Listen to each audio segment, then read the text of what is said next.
Hi guys, I'm Phil from Driftworks, that's my buddy Jay, and lots going on in the workshop, so I thought I'd pick up the camera and just sort of show you some random stuff. So, I'm not sure whether this video will go out after or before, but we've been to Spa with the Lamborghini.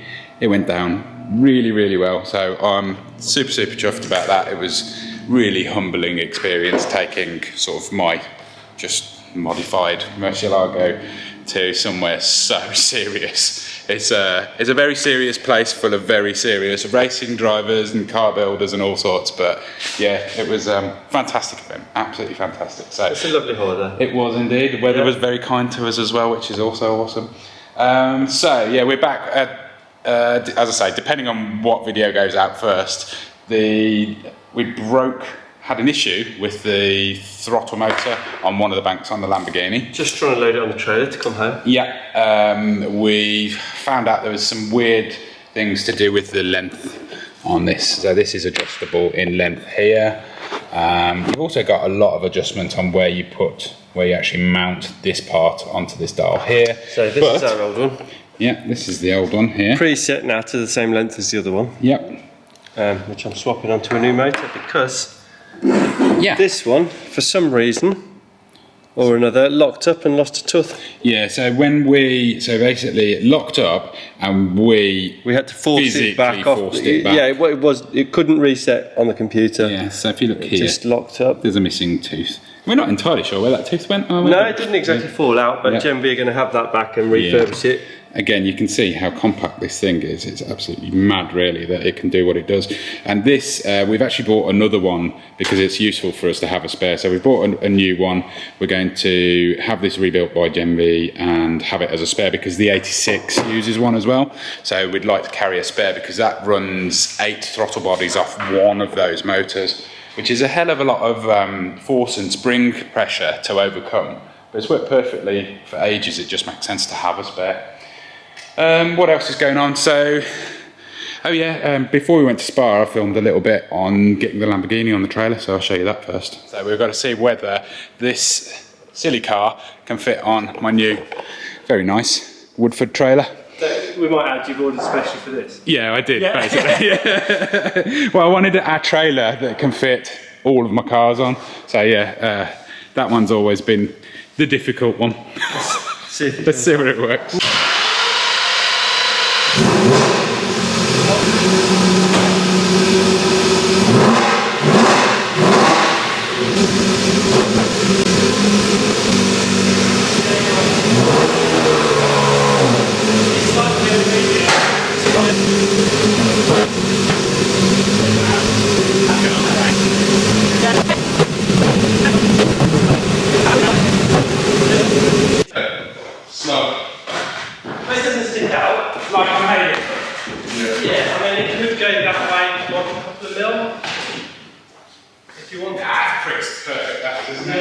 Just check the nose weight on this with the corner scales. Roll it back till it's good. Happy days. So. You've only got 40. Yeah, it didn't feel like it came down very much. So it's quite rear heavy. And so yeah, we need the car further forward.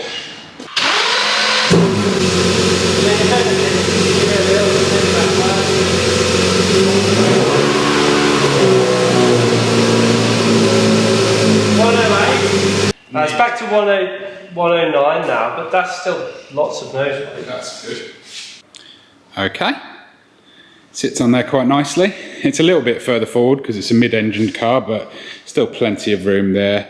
Balance is absolutely perfect, as in like the level, so the wheels. Trailer's pretty level there on the floor.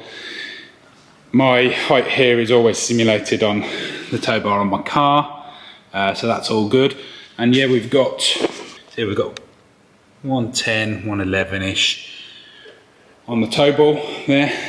The KN's rated to 140 on the ball, so that's spot on, really, spot on. Looks like it's meant to be that. Dislike these wheels immensely on the KN, but luckily about 8 hours before we're due to set off, a set of wheels are turning up, so I'm going to do a bit of a last minute swap hopefully. Which you want to change the colour of? Just to, you know, well they're black wheels that are arriving, but I want them to be black satin ideally, not black gloss, but we'll see how they look when they get here. See if we can dry the paint. Yeah. I mean, we ain't even got the paint yet, have we? Yeah. You know, we just love a last minute ruination. So yeah, fits on this really well. Bit of a gap at the back, as you'd expect with a mid-engine car, but there you go. Didn't even need any extensions. I'm going to be the internet man. I'm going to load it backwards. Why aren't you loading it backwards? And, these people who say things like that, I guarantee you have never towed a car backwards. Because it's quite exciting. I have, and it's horrible. I towed a car with an engine in the boot. That was one of my first experiences towing. Very exciting. Well, mine was towing the 964 Turbo backwards, and the engine cover hadn't been closed properly. So at about 60 mile an hour as I entered the motorway, the whole deck lid engine cover popped up. It was awesome.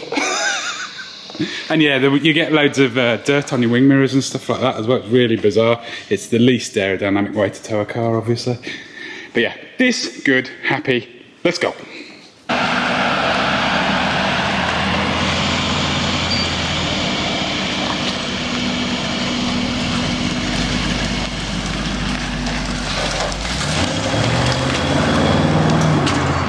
And on the trailer currently, you'll see we got down off the high shelves, which are just round back here.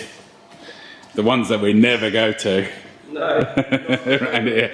So a bit of effort. We got down our spares package for the 86. I say, it sounds posh when you say spares package, doesn't it? But actually it's just boxes full of crap. Boxes of random bits, yeah. Yeah, and some of my S15 sort of drift spares thrown in for good measure as well. But we wanted to make sure we know what we've got and what's missing, because we haven't got the massive trailer, the Pace trailer that used to be parked there and now it's taken up with work wheels stock. We haven't got that anymore, so we've got to be pretty careful about what we load up to take and make sure we're as covered as possible. Obviously, we fully understand that you're never going to have exactly what you need, but the fact that this car hasn't run properly for years and years and years, we need to do what we can to make sure we get through the event. So yeah, we're still sorting that. We've got a few bits to add to that as spares. Quick update on, so valves we're waiting for. So RHS, who make the heads, those 307cc heads on the 86, they are owned by, no, the parts are competition cams, and I think the company that overall owns it all is Edelbrock, and that basically explains why they've been so awful to deal with, because they're an absolutely massive company. Fingers crossed, hopefully those have been dispatched. We shall see. Still waiting to hear on the Quaif. I believe that's being taken apart and inspected this week. You can hear in the background, perhaps, well maybe not, but I briefly mentioned how unkeen I am on breathing tyre smoke in anymore.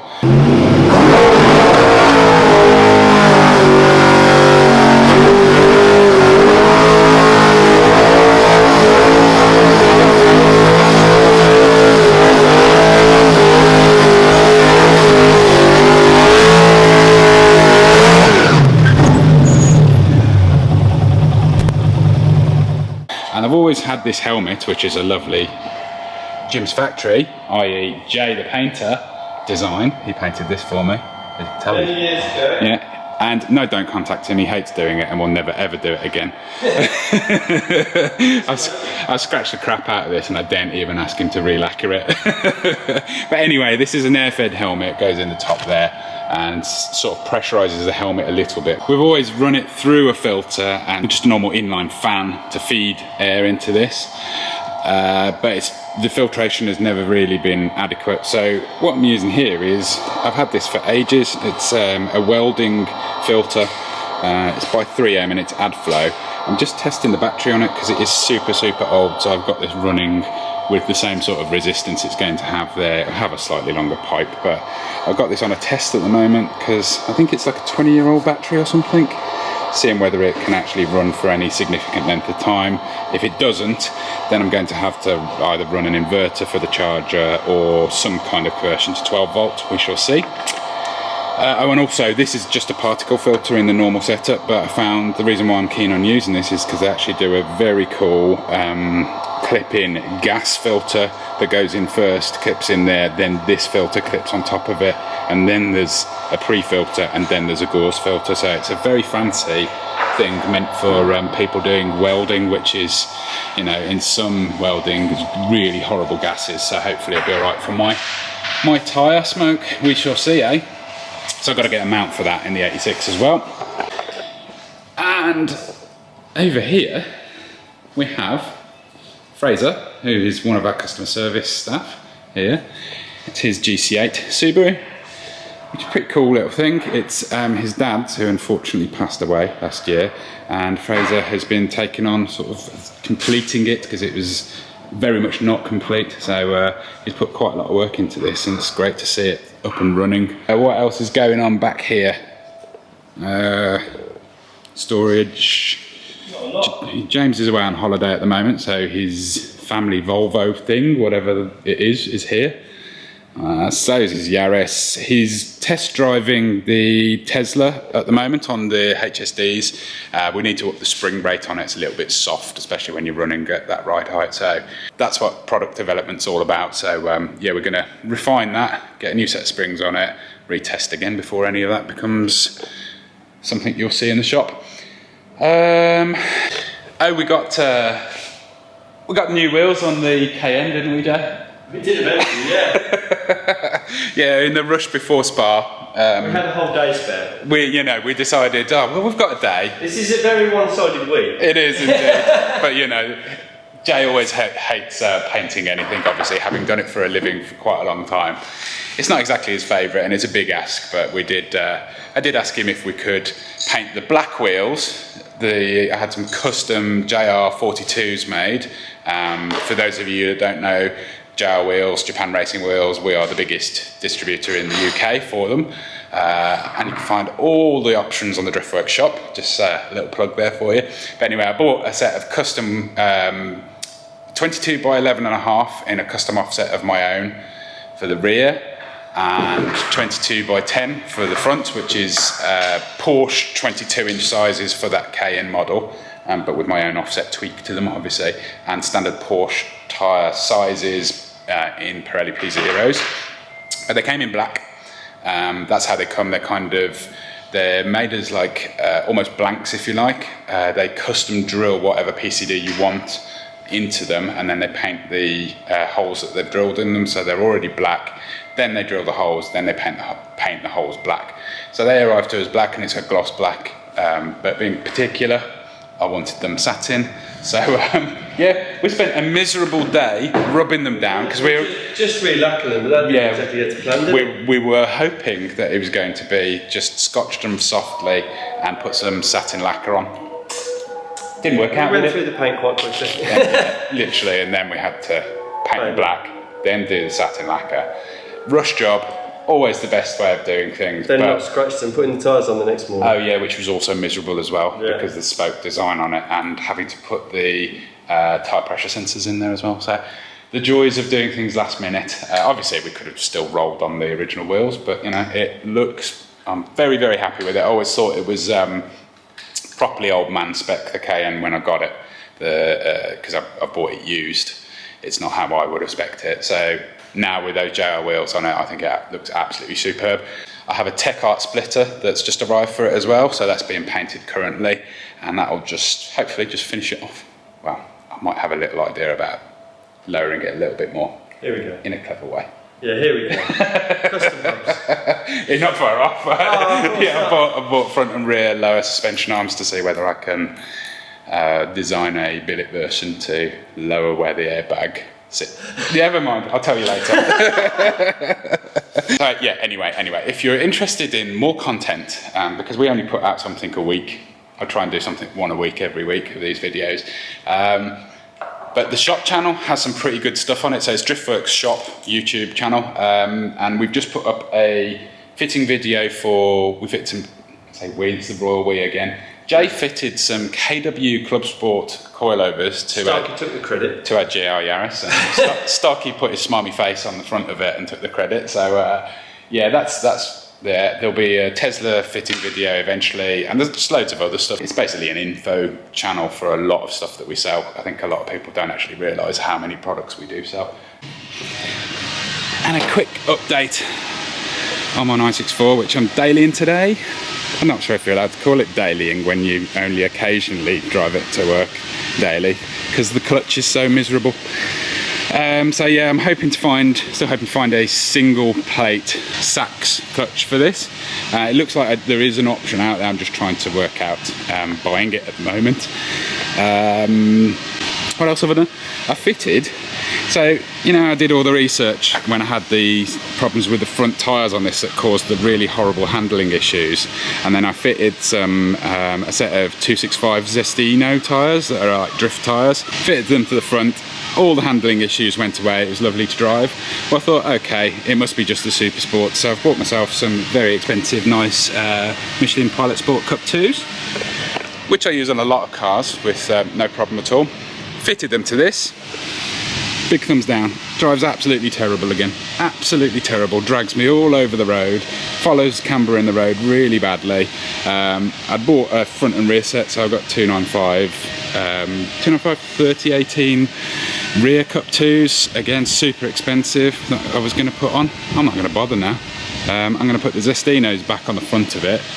I'm not sure what I'm going to do with the back, because I kind of rubbed the sidewall a little bit when the offset was wrong, which I have corrected now so it doesn't hit the rear arches. But yeah, a bit gutted really, because I really like the idea of having like proper tyres on this again, but it just literally makes it dangerous, completely dangerous to drive. So I'm going to go backwards one step. Craig's out in the Aston today. I know you guys are craving an update on this. He is a very busy boy at the moment, and he's mostly been driving the Pajero, to be fair.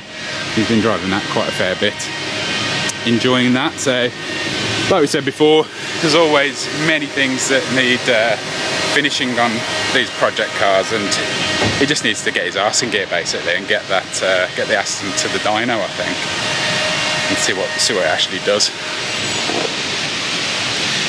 So that's out of the 86. Absolutely filthy. Just removed it so we can clean it basically, because it pulls so much dirt through the fans, through the back area there. What are you doing in there? So these are Craig's new Murcielago racing wheels, the RX-8. Nice. Brake clearance as well, which is that's always important. Big thing, yeah. Yeah, no, it's nice. No, they're really nice. Just arrived. Yeah. Excellent. Yeah. So are those in the shop as well? They're in the shop. About to go film a video for the shop channel. Brilliant. You know, got to show the customer first, haven't I? Yeah. Thank you, Rich. There we go. There's not really a great deal to report here, other than, as you can see, Jay's done a bit of painting in here to spruce the stuff up after the fire. We've done some bulkhead modifications for this pipe here, which is one of the main oil pipes. So yeah, don't look too close, but it's more than good enough for what we need, and progress is being made. We've sent off the fire extinguisher to be serviced and brought up to current spec. Make sure that's right. There's loads of stuff that I need to do with mounts and tidying in here. Like part of the reason we removed the radiator section is so that we can get in here to clean, because it is absolutely disgusting. We do run inner arches on this, but as you can see by the tyre splatter up the sides here and down here, everywhere. Jay's cleaning your wheel arches on the floor. That's nice of Jay to do that and tidy up after himself as usual. As usual. He's really good at that bit. You can tell Jay's in here, look. It's like... Because there's a slick on the floor. Dirt everywhere. Yeah. Good lad. Well, Jay. Having the radiator out means that we can then get to hopefully clean all the perspex on the inside here a little bit. We're not going crazy with it though, are we, Craig? Because we can't start like repairing things too much. We don't look completely big. Yeah, well, essentially, you know, one day we might, but for now. We'll see how well we do, eh? Well, that's the point, isn't it? Yeah, it might get keen. You never know. I might actually really enjoy it and get super keen for next year. But I'm just really happy to be getting this thing back up and running again properly, and kind of delving into what we thought were going to be problems with it. It's kind of good to know that we were right, really. We were kind of on the right track, weren't we? things like finding stuff like this on the inside of the disc and Yeah. big cracks and. So yeah, we've cracked one of these before, but it was in a quite hard hit. And luckily, I can't remember when I bought these, but for some reason I had spare discs, and we fitted one, and we had another spare. Feeling we've cracked 1 and 2 heats as well. Before. Was it heat? I think it is. It looks like a heat crack. Yeah, which is quite mad, really, isn't it? Because brakes you don't think you use that much on a drift car, but you know, maybe I'm just yanking the wand too much. I think the thing as well is they get very hot very quickly. Yeah. It's not like on a circuit you go up and do the warm laps to warm your brakes up. Yeah. The brake's effectively cold, then Yeah. very hot. We've got a new set of tyres on the way for the front from Max Sport. I think they've got a new version of this, but again, them being so old, we just wanted to make sure that they're, you know, we've got new ones on there, make sure that they're right. And on that note, it's been absolutely mental getting back up to speed with what it takes to do these events in these cars. I know that this one in particular has not been running properly for a while, so we've got a bit of a catch-up going on. But my days, it takes some effort to organise like not only the parts for it to repair and maintain things like this, but also the actual event itself, sort of hotels, ferry crossings, who's coming, what day we're going, what we're taking with us, like I was saying, the stuff in the spares on the trailer, things like that are super important. So arranging tyres and having to pay for tyres again, I don't really miss that side of things, to be honest with you. But yeah, the effort that we put in every time we did an event in the past to actually get to the event, and the cost involved in this type of stuff is absolutely nuts. It sort of makes me remind myself again how mental it is that people do this on their own buck without the support of sponsors and businesses and stuff like that, because it's mental and it's really, really costly. But I am enjoying it. I really genuinely am. Sort of, it brings back fond memories on many levels, getting this old girl out and getting it ready for an event again. And the response to the last video has been superb. And people don't know that you can drive. That's one of the funnier bits, is putting a couple of clips in that video. It's like, is that Phil driving that? Yeah. It's like, really, has it been that long since I actually did any drifting that people don't remember that I can kind of do it? I mean, like my lad watches these videos, and obviously been around and he knows you, but if he was new to things, started watching videos, you wouldn't necessarily go back 4 or 5 years. You know? As I always say, that this car has always been really difficult to drive, but I absolutely do my best to drive it properly, as hard as possible. But we never did any videos back then or anything. No, we weren't very good at YouTube. Not that we're very good at it now, but we're slightly better. Definitely rubbish there. But that's probably about it. As I say, sorry for it being sort of a little bit sporadic and a bit of a random video, but we'll update you on this properly as soon as we can. And in the meantime, make sure you're subscribed and give us a like if you enjoyed the video, and we'll catch you next time. Cheers.